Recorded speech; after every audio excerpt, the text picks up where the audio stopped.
bonne organisation, ou la bonne organisation, internaliser, externaliser, au choix. On choisit quoi? On choisit pas. Bah, j'ai envie de dire qu'il n'y en a pas de bonne en particulier. La bonne, c'est celle que vous maîtriserez.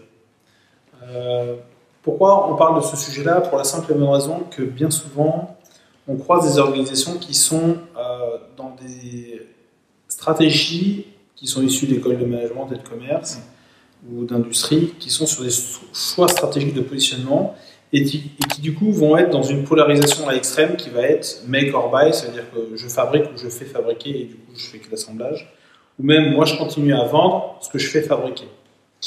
Je pense notamment par exemple à Lacoste, ça pourrait être un sujet, je vais revenir sur l'exemple de Lacoste. On peut également se dire, il y a des sujets connexes à mon activité que je vais externaliser, et je pense notamment à des gros qui font appel à du FM, ce qu'on appelle du Facility Management, qui a pour vocation d'accompagner, ou du moins, par exemple, de déléguer la gestion des salles de ces bâtiments. Peut-être même certains vont aller jusqu'à, en tant que Facility Management, ils vont dire, bah, moi je vous fais du QHSE externalisé. Alors moi je suis plutôt pour le QHSE externalisé, mais en fait l'enjeu c'est pas tant de l'externaliser ou de l'internaliser, c'est la façon dont on va le faire qui va faire que ça a du sens et que c'est périn dans le temps. Alors je vais revenir sur l'histoire de Lacoste.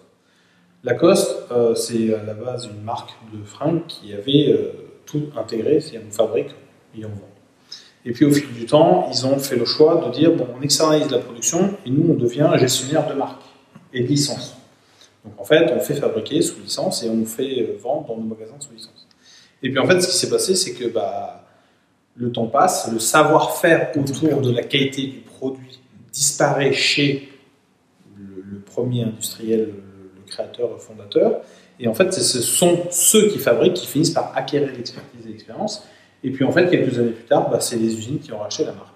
Tout simplement parce que le rapport de force qui était lié à je maîtrise ma chaîne de valeur et donc à ma raison d'être, je l'ai laissé filer pour des choix de stratégie, je vais essayer de faire des économies à l'extrême.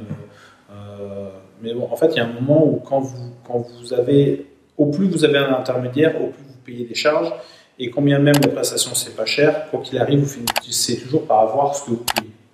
Ils ont perdu leur business. Et ils ont perdu leur business. Donc sur les notions d'externalisation, sur les parties par exemple QHSE et Risk Management, je connais des organisations qui ont fait appel à du Facility Management sur ces aspects-là, sauf que les notions contractuelles en amont sur les aspects contrat et accompagnement, on se retrouve avec des situations qui sont ubuesques du genre, de toute façon, la certification de mon organisation, c'est la responsabilité de mon Facility Manager. Pardon ? Il y a un problème là. Alors on va reprendre les fondamentaux de la norme. La responsabilité de la certification, c'est d'abord le leadership de l'organisation. Après que vous soyez passé par un Facility Manager ou un QHSE externalisé parce que vous n'aviez pas la ressource et que vous en aviez besoin qu'à temps partiel, il n'y a pas de débat et c'est une idée intéressante que de le faire. Encore une fois, l'enjeu, et c'est toujours la posture qui va faire la différence, c'est qu'est-ce que je veux faire, comment je veux le faire. Et l'enjeu, c'est de le faire correctement. Et correctement, c'est je fais appel à éventuellement l'externaliser parce que je veux m'assurer d'avoir l'excellence opérationnelle dans les items qui me concernent.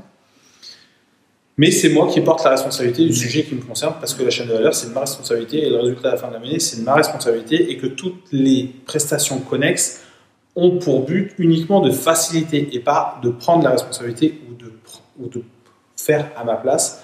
Parce que si je fais faire à ma place et que je ne supervise pas le métier et que le temps passe, les gens partent et le savoir s'en va avec. Donc là-dessus, soyez extrêmement vigilants si vous voulez garder de l'excellence et la maîtrise de votre chaîne de valeur.